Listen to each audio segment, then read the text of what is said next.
इस दरवाजे का नाम लोहिया गेट है। इस किले के 2 दरवाजे हैं, एक ये प्रवेश द्वार लोहिया गेट और दूसरा एग्जिट द्वार 4 बुर्जा गेट। हालांकि प्रवेश दोनों से कर सकते हैं आप। और उस समय इसी गेट से जंग लड़ी जाती थी। ऐसा कहा जाता है कि इनकी जो टेक्नोलॉजी थी वो अद्वितीय थी। इस किले को बनाने के लिए पूरा 3 किलो का मिश्रण बनाया गया था। आपको बता दूं, किले सबसे पहले पत्थर कोट बनाए जाते थे, यानी एक पहाड़ी के ऊपर। दूसरे तरीके के किले होते थे जिनके चारों तरफ पानी होता था, जिन्हें पानी कोट बोलते थे।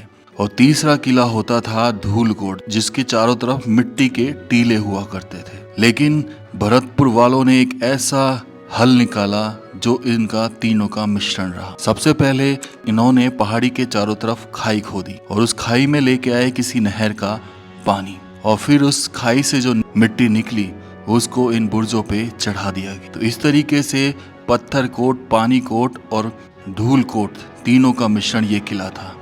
इसीलिए ये किला अजय रहा।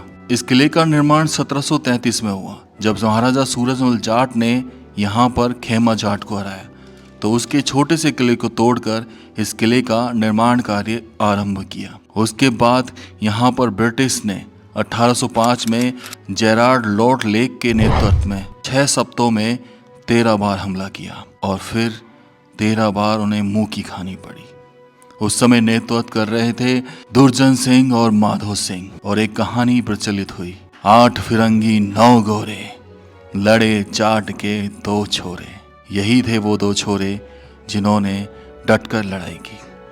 अब बढ़ते हैं इसके मुख्य गेट की तरफ, जहाँ पे दरवाजों की कहानी कहीं और ही लेके जाती है। ये दरवाजे चित्तौड़गढ़ के किले के हैं। जब अलाउद्दीन खिलजी ने चित्तौड़गढ़ के किले को जीता तो अपने साथ इन दरवाजों को लाल किले ले गया। लेकिन सूरजमल जाट के पुत्र रहे जवाहर सिंह ने दिल्ली को कूच किया 1765 में, विजय भी प्राप्त करी और इन गेट को वहां से भरतपुर लेके आए। संदेश भी भिजवाया कि आपके दरवाजे यहाँ पर हैं, ये बेशकीमती है, ये अष्ट धातु के बने हैं। लेकिन उस समय चित्तौड़ से किसी का आना नहीं हुआ। तब से ये यहीं पर लगे हुए हैं, जिनके ऊपर ये कीले उभरी हुई हैं। ये कीले हाथियों से बचने के लिए बनाई गई थी, ताकि हाथी इस किले के गेट को तोड़ ना सके, क्योंकि ये कीले उनको चुभती थी। तो चलिए अब चलते हैं यहाँ से सीधा इस किले के अंदर और पहुँचते हैं राजा के दरबार में, जो आजकल राजकीय संग्रहालय बना हुआ है।